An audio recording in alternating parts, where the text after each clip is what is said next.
নমস্কার, আমি বৃষ্টি।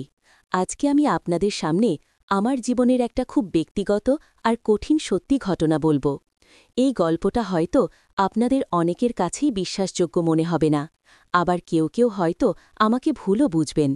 কিন্তু আমার মনে হয়েছে এই গোপন কষ্ট আর আবেগের বাঁধন থেকে মুক্তি পেতে হলে সবটা খুলে বলা দরকার।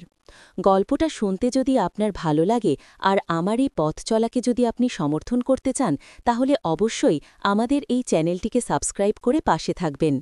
আপনাদের ভালোবাসা আমার মতো হাজারো নীরব কাহিনীর সাহস। এটা আমার জীবনের গল্প, আমার সৎ বাবা জাবেদ সাহেব আর আমার মায়ের।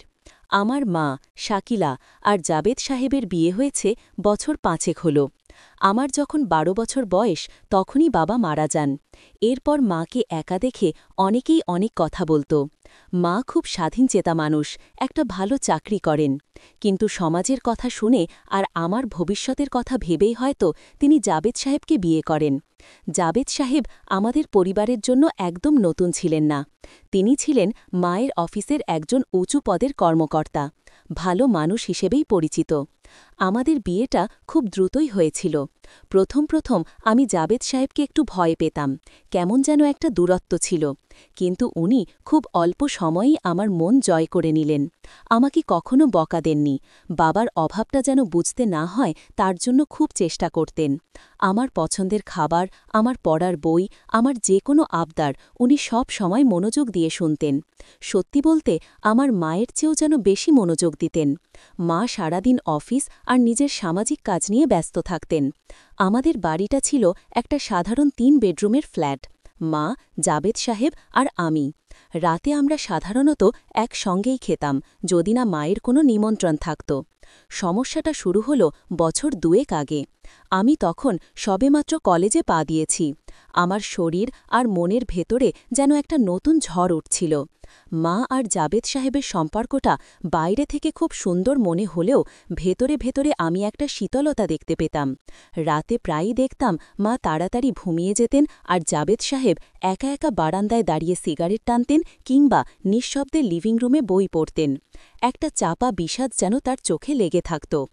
আর ঠিক সেই সময় থেকেই আমার প্রতি জাবেদ সাহেবের ব্যবহারটা যেন একটু অন্যরকম হয়ে গেল। আমার দিকে যখন তাকাতেন তখন তার চোখে এমন একটা কিছু দেখতাম যা আগে দেখিনি। সেটা শুধু বাবার স্নেহ ছিল না, তাতে যেন অন্য এক গভীরতা মিশেছিল। আমার মনে হতো যেন তিনি আমার দিকে তাকিয়ে কোনো এক অজানা কথা বলতে চাইছেন, কিন্তু বলতে পারছেন না।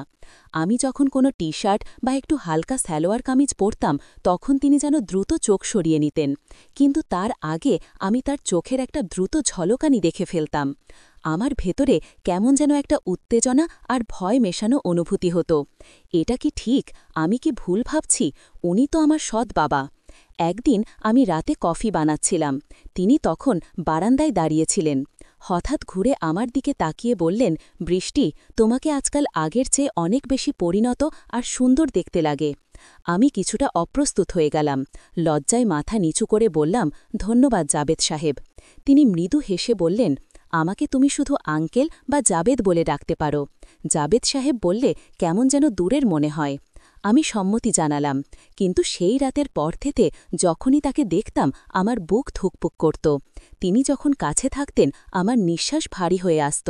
আমি যেন ইচ্ছে করেই তার কাছ থেকে দূরে সরে থাকতে চাইতাম, আবার ভেতরে ভেতরে চাইতাম তিনি যেন আমার কাছাকাছি থাকেন।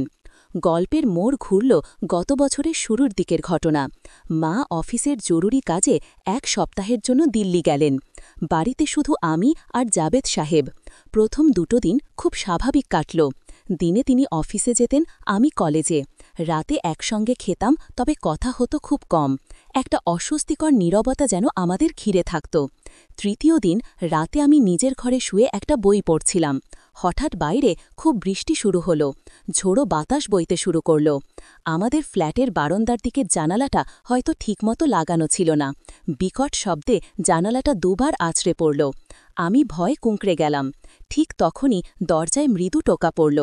বৃষ্টি, ভেতরে আসতে পারি? জাবেদ সাহেবের গলা। আমি তাড়াতাড়ি ওড়নাটা ঠিক করলাম। আসুন। তিনি ভেতরের দিকে এলেন। গায়ে একটা হালকা নীল রঙের সুতির পাঞ্জাবি, ভেতরে শার্ট পরেননি। বাইরে বৃষ্টির ঠান্ডা হাওয়া আর ঘরে তার উপস্থিতি আমার ভেতরে কেমন যেন একটা অদ্ভুত শিহরণ জাগালো। তিনি জানালাটা ভালো করে বন্ধ করে দিলেন। এরপর আমার বিছানার পাশে এসে দাঁড়ালেন। ভয় পাচ্ছ? তার গলায় গভীর মমতা। আমি মাথা নাড়লাম। একটু। উনি একটু ইতস্তত করে বললেন, আসলে মা বাড়িতে না থাকলে বাড়িটা কেমন যেন ফাঁকা ফাঁকা লাগে। আমার ঘুম আসছিল না, তাই ভাবলাম তুমি ঠিক আছো কিনা দেখে যাই। আমি বললাম, হ্যাঁ, আমি ঠিক আছি। উনি কিছুক্ষণ চুপ করে আমার দিকে তাকিয়ে থাকলেন।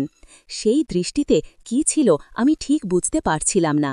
আমার দিকে এভাবে তার তাকিয়ে থাকা আমার শরীরে এক উষ্ণ প্রবাহ তৈরি করছিল। আমার গলা শুকিয়ে আসছিল। হঠাৎ তিনি খুব নরম স্বরে বললেন, জানো বৃষ্টি, আমার আর তোমার সম্পর্কটা এখন শুধু একটা অভ্যাসে পরিণত হয়েছে। কোনো আবেগ নেই, ভালোবাসা নেই। আমার খুব একা লাগে, খুবই একা। তার কণ্ঠস্বর এমনভাবে কেঁপে উঠল যে আমার ভেতরটা মোচড় দিয়ে উঠল। আমি দেখলাম তার চোখের কোণে যেন সামান্য জল চিকচিক করছে। আমি নিজেকে আর ধরে রাখতে পারলাম না। আমার ভেতরে সহানুভূতি, স্নেহ আর হয়তো আরও অন্য কোনো এক অচেনা আবেগ মাথাচাড়া দিয়ে উঠল। আমি বিছানা থেকে উঠে তার দিকে এগিয়ে গেলাম। খুব সাবধানে তার কাঁধে হাত রাখলাম। তিনি যেন আমার হাতের স্পর্শে চমকে উঠলেন। সঙ্গে সঙ্গে আমার দিকে ঘুরে দাঁড়ালেন। আমাদের দুজনের মাঝে এখন খুব সামান্য দূরত্ব। আমি তার নিঃশ্বাসের শব্দ শুনতে পাচ্ছিলাম। বৃষ্টি আর ভেতরের থমথমে পরিবেশ সব মিলিয়ে যেন একটা অন্যরকম ঘোর তৈরি হল। তিনি আমার দিকে ঝুঁকে এলেন। খুব আস্তে করে আমার গালের পাশে হাত রাখলেন। তার হাতের উষ্ণতা আমার ত্বকে এক তীব্র শিহরণ জাগাল। আমি এক লম্হার জন্য চোখ বন্ধ করে ফেললাম। আমার শরীরে কি যেন এক বিদ্যুতের ঝলক বয়ে গেল। আমি নিজের ওপর নিয়ন্ত্রণ হারাচ্ছিলাম। আমি যেন চাইছিলাম না তিনি হাতটা সরিয়ে নেন। তিনি একদম কাছে এসে ফিসফিস করে বললেন, বৃষ্টি, তুমি হয়তো জানো না, কিন্তু এই বাড়িতে তোমার মুখটা দেখেই আমি বেঁচে আছি। তোমার মধ্যে আমি যেন এক নতুন জীবনের স্বপ্ন দেখি। তার এই কথাগুলো আমার দুনিয়াটা এক মুহূর্তে বদলে দিল। উনি কি বলতে চাইলেন? এটা কি স্রেফ আবেগ নাকি অন্য কিছু? আমার চোখ বন্ধ ছিল। সেই সুযোগে তিনি আস্তে করে আমার কপালে একটা চুমু খেলেন। কিন্তু সেই চুমুটা আর 10টা বাবার স্নেহের চুমুর মতো ছিল না। সেটা ছিল গভীর, অন্যরকম এক অধিকারের ইঙ্গিত। আমি দ্রুত চোখ খুলে তাকে দেখলাম। তিনি তখন আমার মুখের খুব কাছাকাছি। আমার বুক কাঁপছিল। আমার মনে হচ্ছিল আমাদের এই মুহূর্তটা, এই সম্পর্কটা, এটা ভুল, খুব ভুল। কিন্তু তার চোখের ভেতরের তীব্র আবেগ আর একাকিত্ব দেখে আমি কিছু বলতে পারলাম না। আমার ভেতরেও যেন একটা নিষিদ্ধ নেশা জন্ম নিচ্ছিল। তিনি নিজেকে সামলে নিয়ে দ্রুত আমার থেকে একটু দূরে সরে গেলেন। সরি, আমি শুধু বলতে চেয়েছিলাম তুমি খুব ভালো মেয়ে, এখন ঘুমিয়ে পড়ো। এই কথা বলেই তিনি দ্রুত ঘর থেকে বেরিয়ে গেলেন। আমি দাঁড়িয়ে রইলাম পাথরের মতো। আমার কপালে তার ঠোঁটের স্পর্শ তখনও লেগেছিল। আমার শরীর কাঁপছিল, কিন্তু সেই কাঁপুনির কারণ শুধু ভয় নয়, বরং এক চরম উত্তেজনা। আমি বুঝতে পারলাম আমাদের দুজনের মধ্যে এমন একটু বন্ধন তৈরি হতে শুরু করেছে যার কোনো সামাজিক মর্যাদা নেই, যা সম্পূর্ণ অবৈধ। গোপন সম্পর্কের গভীরতা। সেই রাতের পর থেকে আমাদের মধ্যে একটা অলিখিত চুক্তি তৈরি হল। মা ফিরে এলেন আর সবকিছু আবার স্বাভাবিক মনে হতে লাগল। কিন্তু জাবেদ সাহেব আর আমার ভেতরের সম্পর্কটা মোটেও স্বাভাবিক ছিল না। আমরা যেন একে অপরের নীরব সঙ্গী হয়ে উঠলাম। মা ব্যস্ত থাকলে আমরা একসঙ্গে চা খেতাম, রাতের খাবার খেতাম, অথবা লিভিং রুমে বসে টিভি দেখতাম। টিভি দেখার সময় কখনো কখনো খুব সাবধানে আমাদের হাত দুটো কাছাকাছি আসত। একদিন সিনেমা দেখতে দেখতে জাবেদ সাহেব খুব আলতো করে তার হাতটা আমার হাতের ওপর রাখলেন। আমার শরীরের সমস্ত রক্ত যেন মাথায় উঠে গেল। আমি ভয়ে আর শিহরণে কাঁপছিলাম। ভয় সঙ্গে সঙ্গে হাতটা সরাতে পারতাম, কিন্তু পারলাম না। তার হাতের উষ্ণ স্পর্শ আমার ভেতরটাকে যেন গলাচ্ছিল। আমি নিজের অজান্তেই তার হাতটা চেপে ধরলাম। আমরা কেউ কারো দিকে তাকালাম না। শুধু নীরবতা আর টিভির মৃদু শব্দ ছিল আমাদের সঙ্গী। সেই মুহূর্তের তীব্রতা এত বেশি ছিল যে আমার মনে হচ্ছিল মা এখন ঘরে এলেই সব বুঝে যাবেন। আমাদের এই অবৈধ সম্পর্কটা ধীরে ধীরে ইমোশনাল ব্ল্যাকমেইলের মাধ্যমে আরও গভীর হতে শুরু করল। একদিন মা তার বান্ধবীর সঙ্গে বাইরে গেলেন। রাত তখন প্রায় 12টা। আমি নিজের রুমে বসে বই পড়ছিলাম। হঠাৎ জাবেদ সাহেব দরজায় টোকা দিয়ে ভেতরে এলেন। তিনি খুব চিন্তিত ছিলেন। তিনি সরাসরি আমার বিছানায় এসে বসলেন, আমার খুব কাছে। বৃষ্টি, আমার খুব কষ্ট হচ্ছে, আমি যেন হাঁসফাঁস করছি। তার চোখে এক গভীর আরতি। আমি আস্তে করে বললাম, কি হয়েছে? কিছুই হয়নি, এটাই আমার জীবন, যেখানে কোনো ভালোবাসা নেই।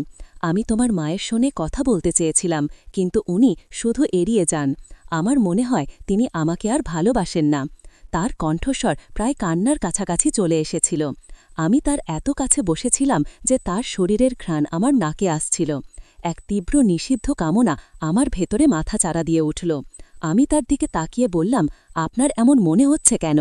তিনি তার কাঁধের ওপর মাথা রাখলেন। তার উষ্ণ নিঃশ্বাস আমার ঘাড়ের ওপর পড়ছিল। এই স্পর্শ, এই ঘনিষ্ঠতা, এটা ছিল আমার জন্য চরম এক পরীক্ষা। আমার ভেতরে এক দ্বিধা তৈরি হচ্ছিল। আমি কি তাকে সরিয়ে দেব, নাকি এই নিষিদ্ধ উষ্ণতাকে উপভোগ করব? আমি কোনো কথা না বলে আস্তে করে আমার হাত দিয়ে তার পিঠে হাত বোলাতে